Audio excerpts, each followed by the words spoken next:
Our next speaker is Mr. Sebo Moabelo. Mr. Sebo Moabelo is a master's drama therapy student who is currently interning at a training, development, and therapy organization in Johannesburg. He studied at Rhodes University, where he achieved an honors degree in dramatic arts and a bachelor's degree psychology, and continued his journey to the University of Witwatersrand, where he is currently.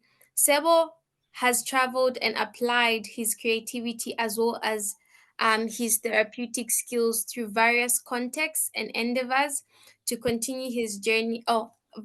Various contexts and endeavors to continue his journey of learning and service. Ladies and gentlemen, help me welcome Mr. Sebo Moabelo.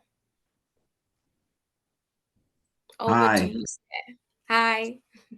hi, Walu. Thank you so much for that lovely introduction. Are we able to see my slideshow? Just double checking. Yes, we are. Thank you so much. Thank you so much. Um, I want to start by first and foremost saying thank you everybody for affording me this opportunity to present my presentation on my own field that is quite dear to my heart, um, which is drama therapy. My name is Sebo Moabelo, and thank you for this time.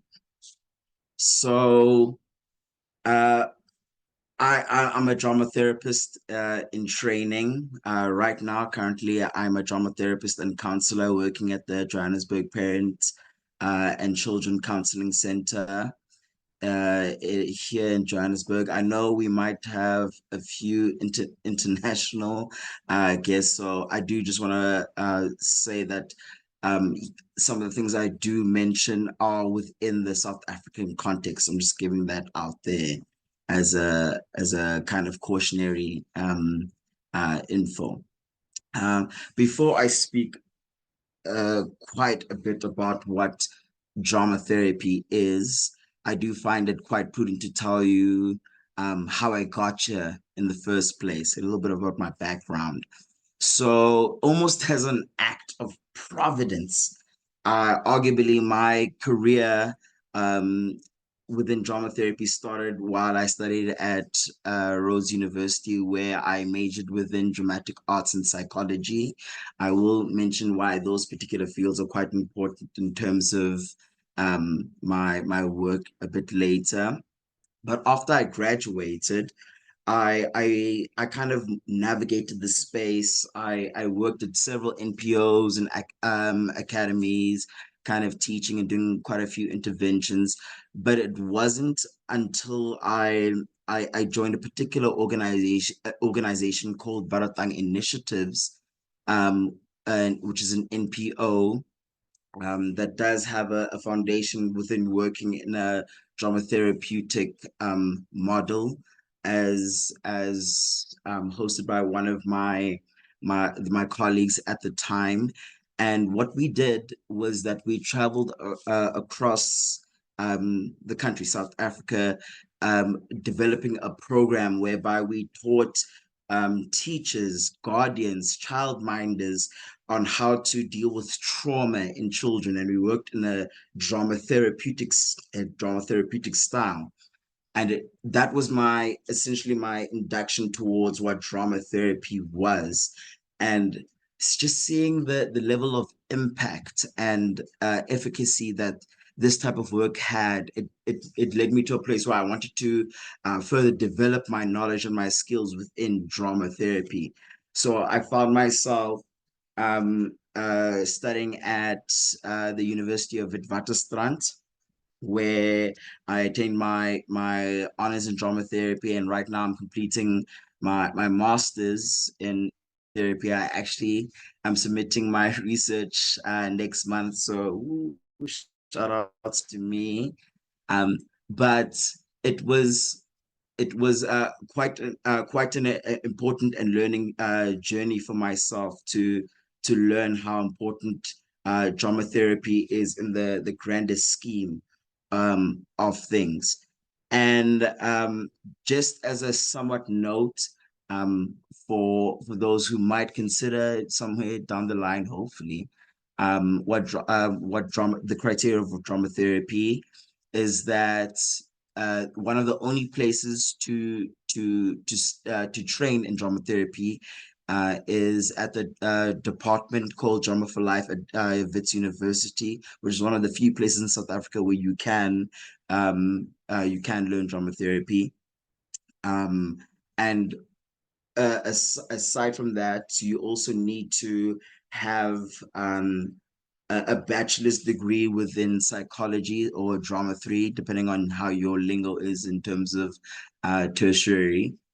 You need to have a psychology degree in order to be able to do drama therapy.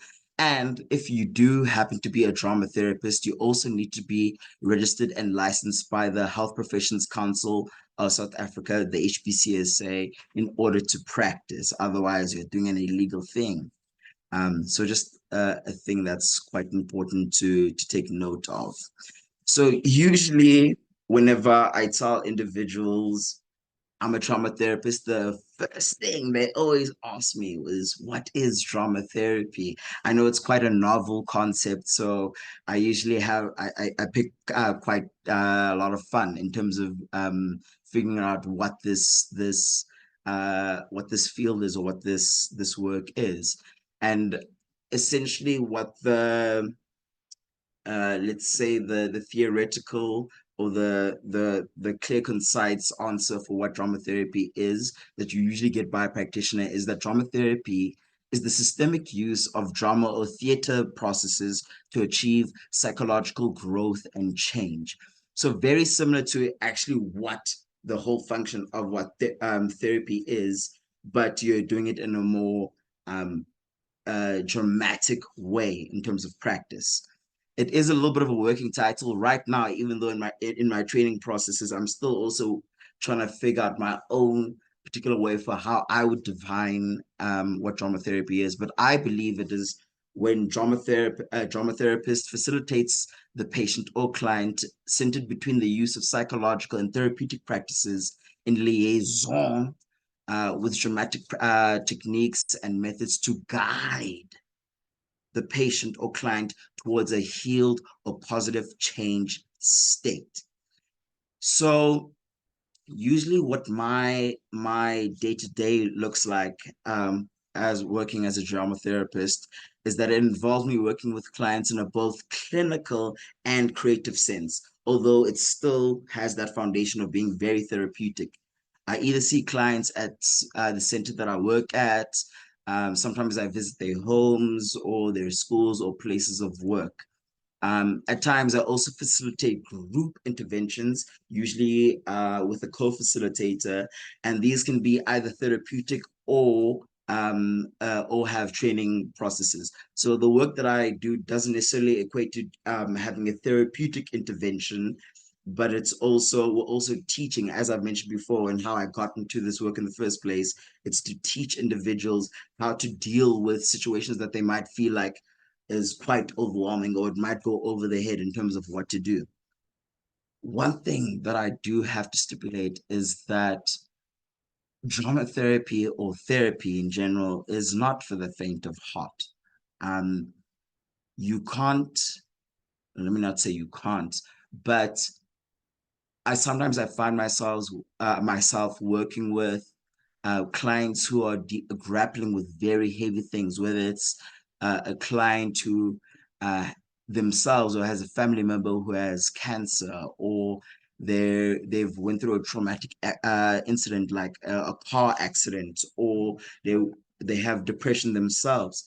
These are the type of things that I frequently run into, and it's you have to be quite informed in how you work with this. And drama therapy is one of the good vehicles in order to deal with situations whereby your clients might be grappling with very hectic and very sensitive material. So drama therapy, it's a combination of dramatic, psychological, psychodynamic, anthropological, psychoanalytic fields that seem to have come together to create this field. Now, despite the common belief that psychodrama is what led to the field of drama therapy, there are clear moments of drama therapy accessing other school of thought. So it's multidisciplinary, right? So we pull from various theories and other school of thoughts in order to inform the work that we do. So it doesn't just happen in a vacuum. It's all informed by all these different fields in order to do the work that we do. For myself, this is my little bit personal take for what I feel like are the qualities needed in order to be a drama therapist. One is to have patience. You might find yourself in situations whereby you have a client for several years, or for an extended period of time, and you might feel like after each session, you feel like I feel like I'm not getting anywhere with this client. It's taking so long because we have this idea that like everything needs to bear fruit, but sometimes it just needs a little bit of time. And when that manifests, that's when you see the work start to become quite fulfilling. Other qualities that I feel like are quite important are to be intuitive and have creativity. So I know I mentioned earlier that it's important to, well, it's required that you have a psychological background in order to practice drama therapy.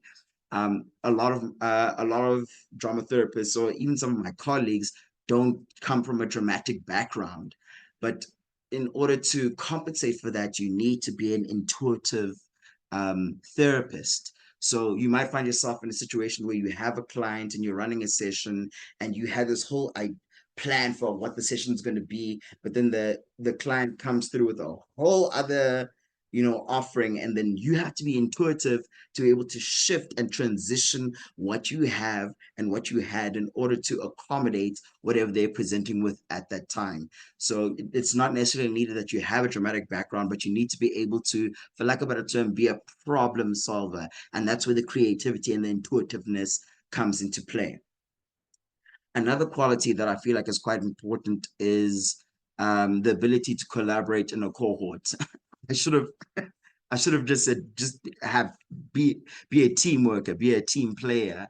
Um, it's one of those things where at times you might feel like, oh, I know exactly how to deal with this client. I'm so familiar with whatever they're presenting with. I know exactly what to do.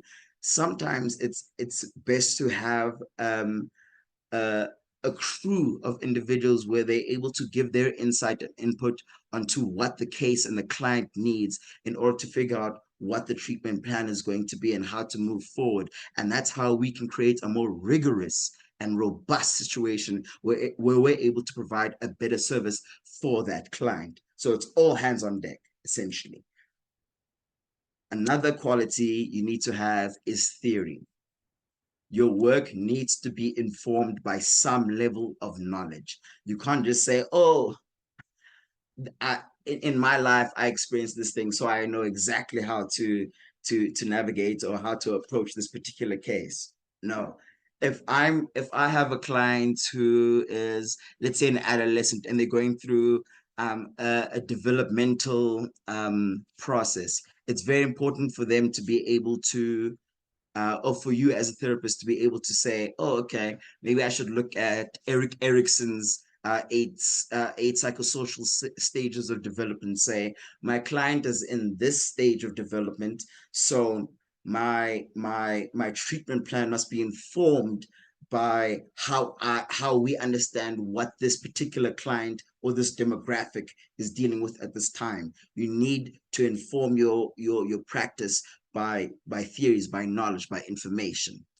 And lastly, one of the important qualities that I feel like you should have as a drama therapist is empathy and resilience.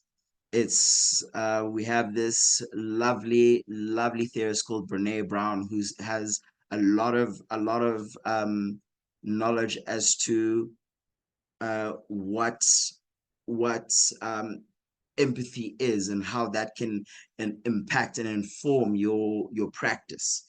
But also at the same time, it's also very important to be resilient. Sometimes you deal with very like sensitive or hectic cases, and sometimes you take those stories with you back home. You have to have that level of, I wouldn't say detachment, but distancing within you as as a therapist in order to inform your work, so that you know. Oh, I beg your pardon. So that you know how to better take care of yourself, and also how to better take care of your client at this particular time. You need to be able to be resilient within yourself, and one of the ways you can be resilient, um, and this is just one of many ways you can be resilient, is in actuality to see a therapist yourself too. I'm going to tell you a little bit of a story about myself. It's quite personal. Um, I myself have found a great difficulty in being able to see a therapist myself.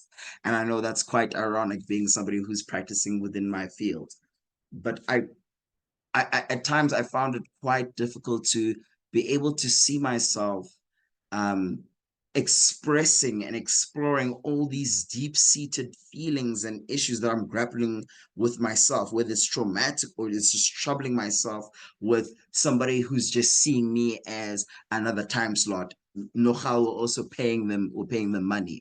So it was very difficult for me to bring myself out of that situation. But I thought after a lot of patience, as I've mentioned before, as a client myself, I realized the kind of weightlessness and impact that therapy can have on yourself, whenever you are afforded a time to be able to share and express in a safe, contained, distant situation for your own. I think is very important, and very important for yourself as a therapist to be able to do and consider for your client as well. So, how can you get there? How can you find yourself in a situation where you can build that that kind of safety and containment for your own clients, so that they can um, explore whatever they're grappling with at that time? So this actually has to do a lot with my own research right now within my master's degree, which is to build what you call build therapeutic alliance with your client. You need to be able to build that connection, and it needs to be very thought out, very considered as to what how you can build that relationship with your client.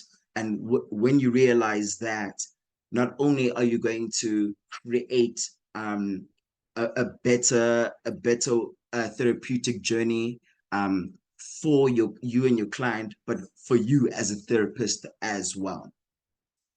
One of the ways that me myself that I like to practice my therapy, um, and there's many ways that you can do that.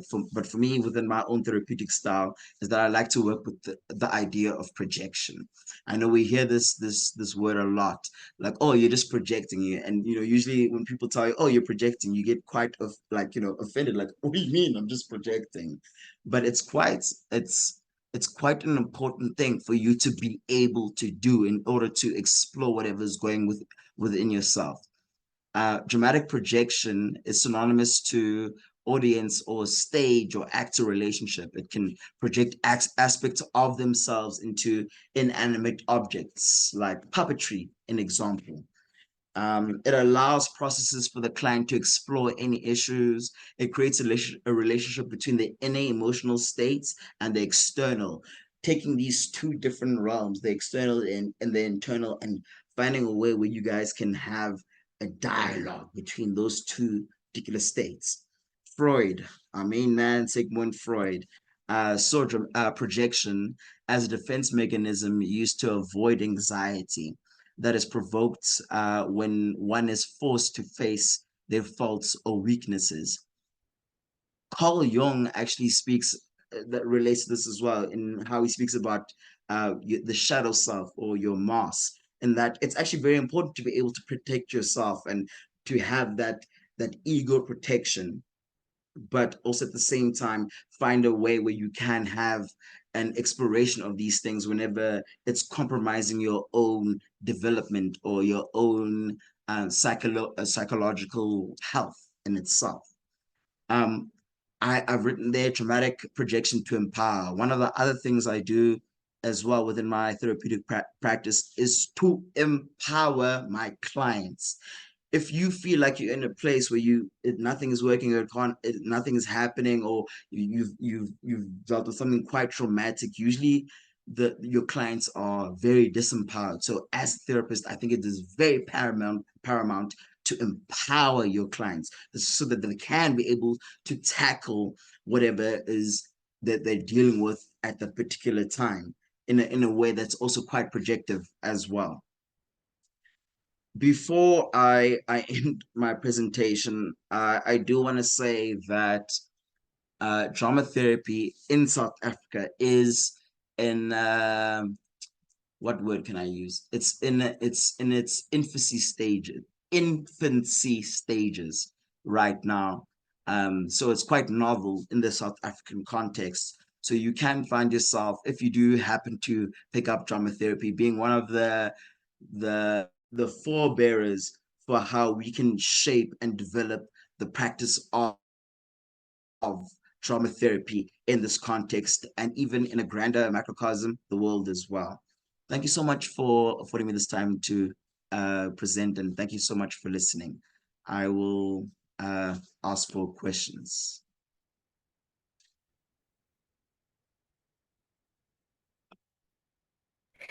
Thank you so much, Mr. Sebo, for such a creative presentation. It was so exciting to watch and listen to. I personally wasn't familiar with a drama therapist. I thought a drama therapist had to do with somebody who's acting or stuff like or something like that. So it was quite interesting to actually know this in depth to it. There's a psychological part to it. So it was really beautiful. Such a beautiful presentation. Thank you so much. Let me just quickly check the chats for any questions. Okay, we don't have any questions from the chat. But I have a question. As always, Mhm. I wanted to find out, did you have like a background of drama therapy before choosing it as a career path? Like, were you exposed to such a thing? Because it's the first time I'm hearing of it, and I'm just wondering, somebody in high school is like, I've never been exposed to such. Where can I get such experience before I actually get to choose it? Because I can see it's not only like the creative part to it, but then there's deeper insight in terms of like the psychological part to it. So did you ever have like an experience to be exposed to such before you actually chose it? Like I mentioned in my presentation, drama therapy right now in South Africa is in its infancy stages. So um, just like how you've expressed right now that you weren't particularly familiar with the concept of drama therapy, and myself, I was at that point as well where I was like, drama therapy, like what is this thing in like, what is this thing? But it wasn't until I worked with an individual who is a drama therapist, in how we were like going across the country, like, using drama therapy as our model, that I realized the kind of fulfilling work that can come from it. I think in especially in Africa, or like, let's say the whole world, but especially in Africa, we find ourselves in situations where our individuals, people can't express themselves in a verbal way, right? I know when people think therapy, you picture like a man there with like glasses and a clipboard and saying, "Tell me how you feel," and he's like writing everything down. But people can't really, at times, can't really say it in a word format. So what drama therapy does is that it gives people a whole different medium in order to express and explore whatever they're grappling with at the time, whether that's through role play or storytelling or through art in itself. There's many ways that people can express themselves and what they are grappling with in a way that's not necessarily verbal, in other ways. So what drama therapy, so just to answer your question, I wasn't familiar with drama therapy until I was, obviously. But the reason why I attached to it is that I think it's such a beautiful way for individuals to be able to express themselves in ways um, that is more accommodating to themselves, especially in I know I'm sounding like a broken record right now. Af- Africa in itself has found itself in a way where storytelling is a way that we impart and transpose knowledge in itself. So storytelling is a very great way that people can find themselves to express whatever they're grappling with, and drama therapy comes through as a way to be like, I see you're grappling with something. It's quite heavy. You're not able to say it in words, but you can do it in a way that is quite metaphorical in the way of storytelling, in the way to express yourself, and it accommodates you in that way. Yeah. Oh, that's really beautiful. No, that's really beautiful. Thank you so much. I'm actually seeing a comment in the chat box saying it's my first time hearing of drama therapy, and I should say that it's very interesting, and I believe school learners should be informed about it, which is really true. I think there's more. Like it has to be one of those career choices that people have to be made aware of intentionally, so because it's so beautiful. We have a lot of people who are really creative and can use their creativity in vast areas and in vast forms. So it's really important to actually bring this to their attention that you don't have to shine away from your creativity to be a professional. You can use your creativity even in professional spaces. So thank you Yes, so one. much, Mr. Thank you so much, Mr. Sebo, for your presentation, and good luck on your future endeavors. And we look forward to having many more engagements with you. Thank you so much. Thank you, and thank you Bye. everybody.